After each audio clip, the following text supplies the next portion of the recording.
Hey guys, I'm Dan from ShastaBubba Adventures, and today I thought it'd be fun to talk a little bit about what it's like to hike solo in Grizzly Bear Country. Now there's a lot of good information out there already about the standard do's and don'ts of hiking where bears live, so I'm not going to waste your time going over all the standard usual things. The website at Glacier National Park has a good video on those techniques, and REI has made another one. So I'll put links in the description below to those videos if you don't already know all the usual stuff like making noise when you hike and hanging your food and carrying bear spray.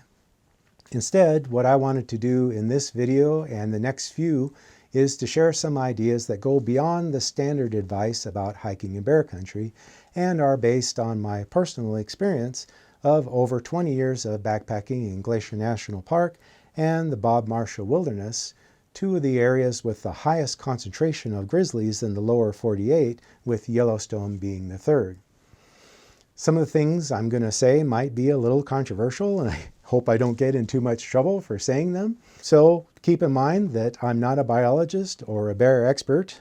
This is just one guy's opinion, and you certainly want to weigh out what I have to say versus the standard advice and make up your own mind about what seems right for you.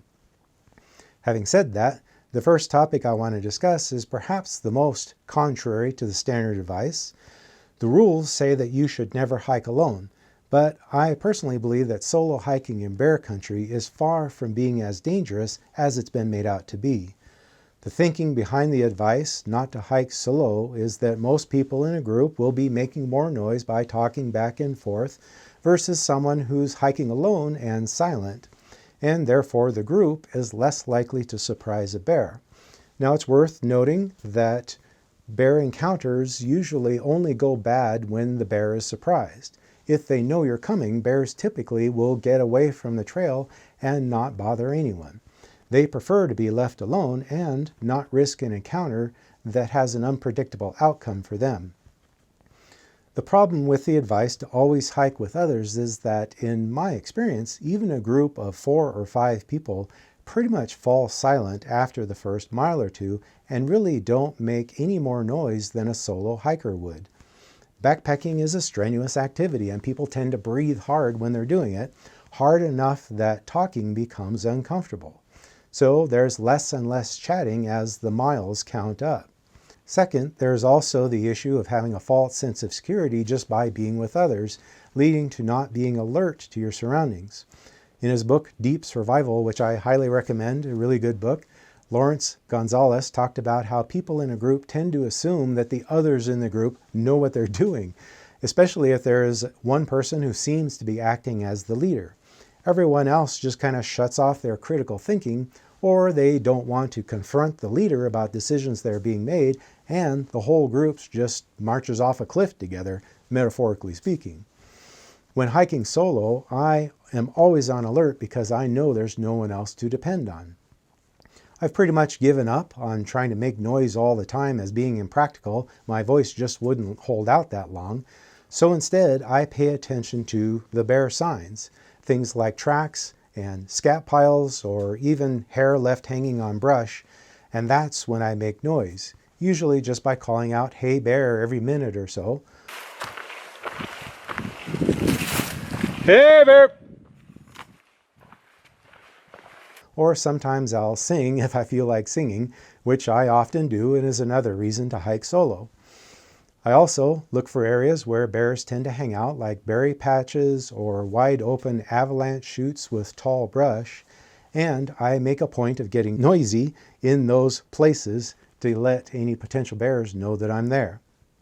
By the way, speaking of noise, you really don't want to use bear bells. The locals around Glacier National Park refer to them as dinner bells, and the conventional wisdom is that the bears have learned to associate those bells with tourists who tend not to be careful with their food and therefore are a great source of treats. So the bells tend to make the bears curious and wanting to get closer rather than move away.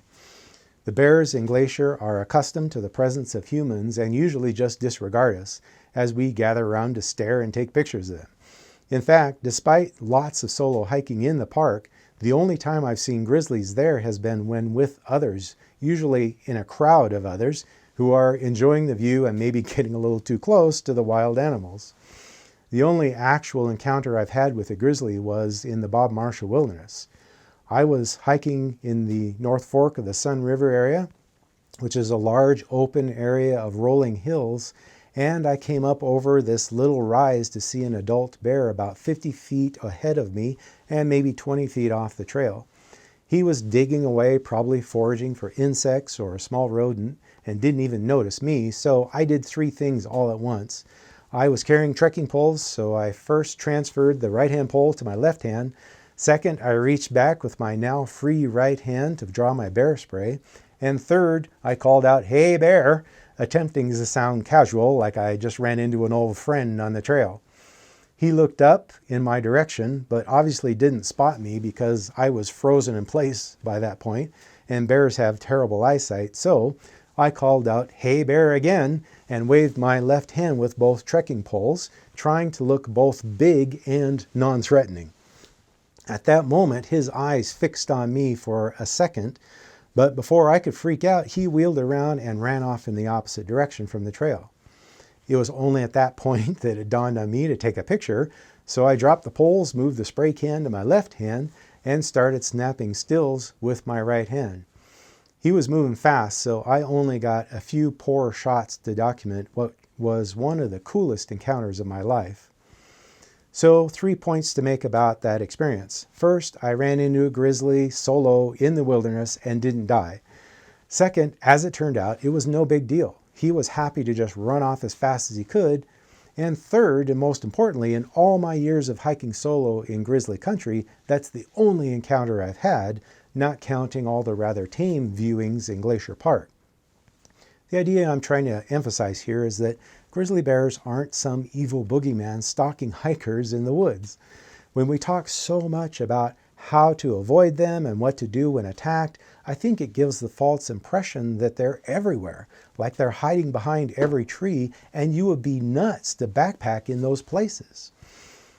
It's good to be smart, know the rules, and pay attention when hiking, but the risk of actually being hurt is so small. Don't let the fear of that keep you from experiencing these fantastic wildernesses, whether solo or in a group. Hey, by the way, if you've had a bear encounter and you'd like to share that story, please leave a comment and let us know how that turned out. Or if you want to offer a contrary opinion to what I'm saying here, that's welcome too.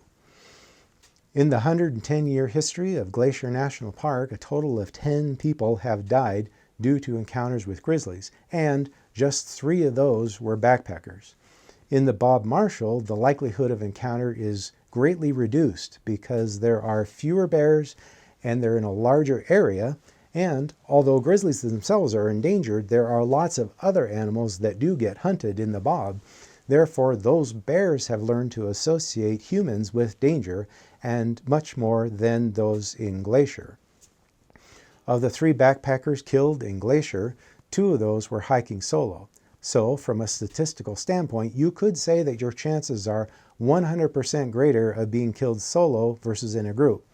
Or you could turn that around and divide the number of people who hike in the backcountry of Glacier every year by the number who have been killed, and say that the odds of being killed by a bear encounter in Glacier are approximately 0.00001 hiking in a group versus 0.00002 hiking solo. Now those numbers are made up, but you get the point. Either way, the risk is minuscule. Okay, that's it for today. Next time I'll talk about whether or not to hang your food in bear country. So don't forget to subscribe and hit that bell notification if you want to hear my thoughts about that controversial topic. Thanks for watching, and I'll see you next time. Take care.